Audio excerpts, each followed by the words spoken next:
When did the tide turn for them? Yeah. Pretty much after Kursk. That was the biggest tank battle of all time. That happened in 1943. After then, things started going in the Russians' favor.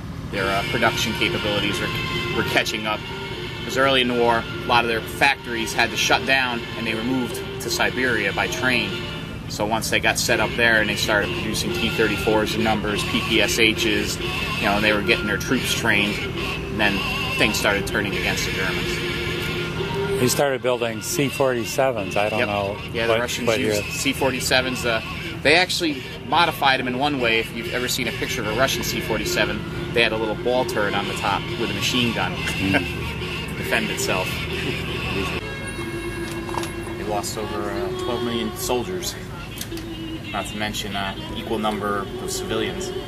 Right. Well, the Germans paid for that too, didn't they? Yeah. Yeah, the Russians made them pay. So this is all Russian stuff? Yeah, they have the rifles, mortar, tents, pretty much. I would say for the most part about 95% of it. Every once in a while you might see something we have that's a GI piece just because we couldn't get it as a Russian, like a sleeping bag or something small. Is this the equivalent to Thompson machine gun there? Yep, it was the PPSH. Just like the Thompson, it fired a pistol round. Fired a pistol round? Yeah, 7.62 by 25. Close to what, a 45 caliber? Sort of in length and size? Yeah, they were all similar. Yeah, that's why where you hear the name submachine gun, anytime you hear submachine gun, they fire a pistol round. And that could also fit in there. So you could go either way with that. Yeah, this held 71 rounds. The stick mags held 35 rounds.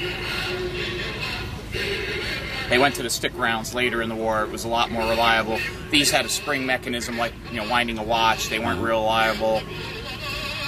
They had lots of problems with them. And they also were more time-consuming to produce.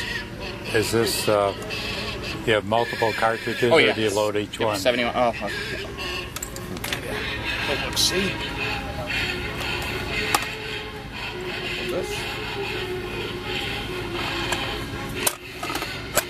The way it would work is you'd wind this all the way around, and you'd put rounds all the way. So as you can see, you'd have to have a lot of time to reload one of these. A soldier would generally have one in the weapon and one on his belt, so he was only carrying 140 rounds. With the stick mags, they were generally carrying 7 magazines, so he'd have well over 200 some odd rounds. So it was actually a better thing to carry the stick mags, and they were far more reliable than this. These had a tendency to jam, they were finicky, and like I said, it cost a lot more for the Russians to produce these, and the stick mags ended up being more reliable. Though most of the photos you see, Russians had lots of propaganda photos, they were all using these in the photos.